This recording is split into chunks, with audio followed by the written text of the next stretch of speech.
No complaints against the Saints, and the boys done good in the home of Robin Hood. The future's looking sound with the new kids in town. And in FPL, things are beginning to gel.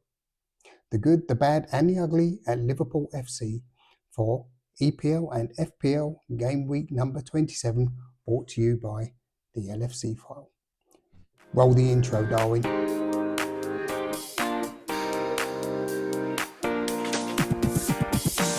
Welcome back, one and all, and thanks for joining for the latest episode of The Good, the Bad, and the Ugly at Liverpool FC for the EPL and FPL Gameweek number 27, and of course the FA Cup fifth round, brought to you by yours truly, Ben Green. Thanks for coming along. As I say, if you like the content, please remember to like, subscribe, press the notification bell so you know when the next episode is going to be available. And you can follow the blog in written form, if that's your thing, on Facebook, Instagram, and X. So without further ado, let's get into it with the good. And yeah, there's quite a lot to be happy about this week. The good, firstly, is of course the convincing 3-0 win against Southampton in the FA Cup fifth round at Anfield during the week. So you can see I've got Neil Jones's tweet here. Full-time, Liverpool 3, Southampton 0.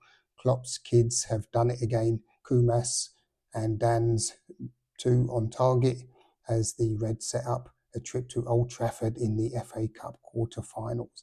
That was the best thing, actually. The result, of course, very convincing, but the fact that there were quite a few youngsters on the pitch made it all the more special.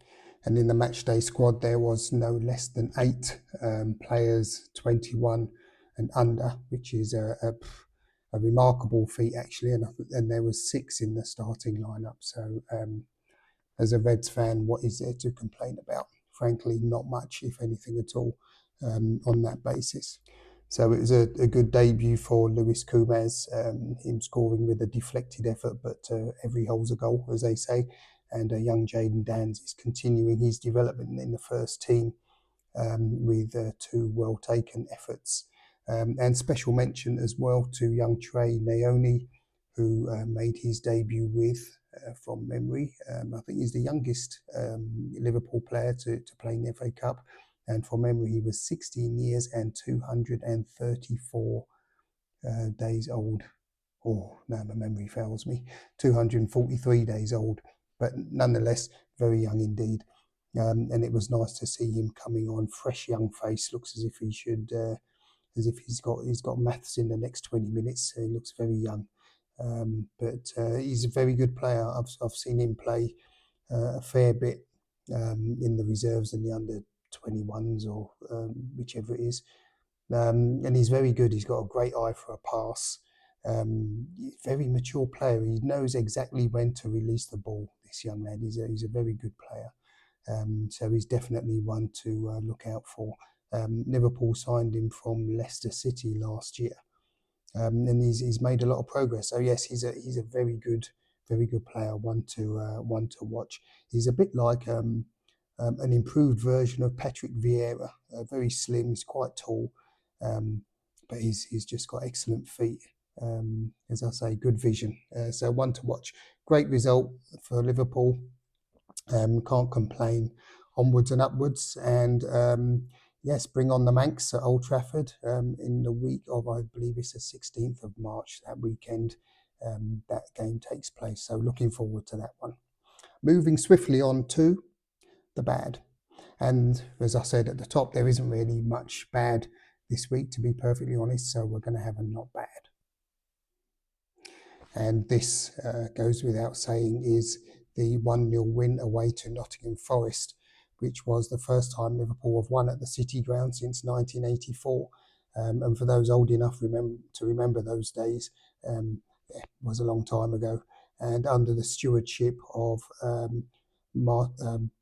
Brian Clough, Liverpool did get a pasting or 2 at the City Ground in the old days. So yeah, it's nice to see them go back there and finally get a win. I think they've drawn there in previous seasons. So yeah, great result. I've got Sporty Bet's tweet here. Full-time Nottingham Forest 0, Liverpool won. Darwin Núñez is Liverpool's hero today as he wins it at the death. And what a result. Very entertaining game. Forest, to be fair, had enough chances to win. Former Liverpool Academy player Taiwo Iwonyi had a few good chances. The guy's neck is as thick as an oak tree. This fellow, very good player. Actually, he's been doing quite well in the Premier League this season. But fortunately, with a couple of good saves from Kelvin Keller as well, we were able to keep the clean sheet. Divock Origi had a couple of chances. One was very close.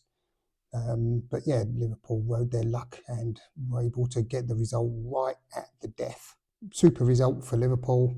We still remain top by 1 point because City demolished their City, Manchester rivals by, I think it was 3-1 yesterday. So yeah, it's tight at the top, so to speak. And moving swiftly on before we wrap up and do the FPL review, we have a Smugly this week.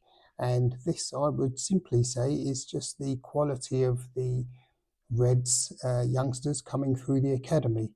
As we saw during the week against Southampton, great prospects. The team really does have, the club really has a lot of prospects coming through, and is something to be very smug about. The likes of Connor Bradley, Ben Doak, Harvey Elliott, Trey Nyoni, of course. And there's also McDonnell, Bobby Clark, Curtis Jones, Cady Gordon, Jarrell Quansah as well in defence. The list goes on. And the club really does have an embarrassment of riches at this point, and just hope that they can all get into the first team together and stay there. Have some luck with injuries because the future does look very bright indeed. And in some strange quirk, I think this is even a little bit to do with Brexit, because it's harder to get work permits now for European players that are unproven, which Liverpool have done in the past, with the likes of Xabi Alonso, for example, even young Pachetek as well. He's been at the club for a while. I think it's difficult to get work permits for them now, so it puts an accent on finding homegrown players. And I think in general, the coaching of football players in general in England has actually improved massively in the last 10 years, with players like Trent coming through. Also, the likes of Jude Bellingham. He has a younger brother who is equally as good, which is quite frightening. So there's a lot of talent. So it only bodes well for the future. And I've got a tweet here from Sky Sports Football, where they say there's something special happening at Liverpool this season. A look at the ages of Klopp's kids that featured in Liverpool's 3-0 victory over Southampton in the FA Cup, and you can see the list there is very impressive, with old Jarrell Quansah at 21 years being the eldest of a very impressive crop of young players. So not bad, plenty to be happy about. And before we wrap up, let's have a look at the FC Bumpy Grastard situation. So far, 50 points against an average of 45, so back on track after a couple of disappointing weeks. Foden chipping in with 15 there. My great hope this week is Saka, who will no doubt turn out for Arsenal against Sheffield United tonight. So I'm pinning all my hopes on him. He's the captain. It was between him and Foden, and I thought, yeah, Manchester derby, yeah, I needn't worry because he scored twice. But anyway, let's see. Hopefully Saka can come to my aid. In terms of the league, we've got the Düsseldorf Super League here, still languishing in 8th place. Not a bad turnout.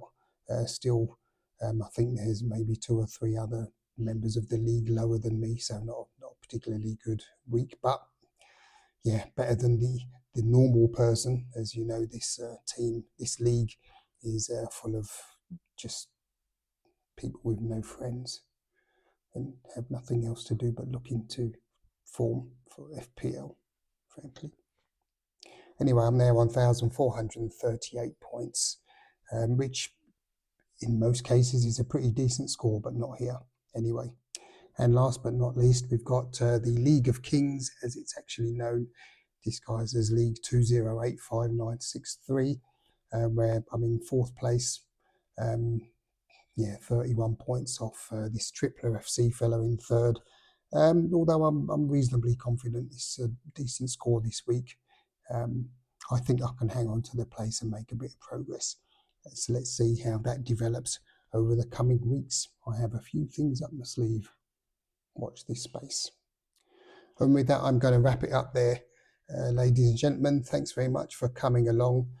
As I say, as always, the support is much appreciated. Please remember to like, subscribe, press the notification bell so you know when the next one is going to come out.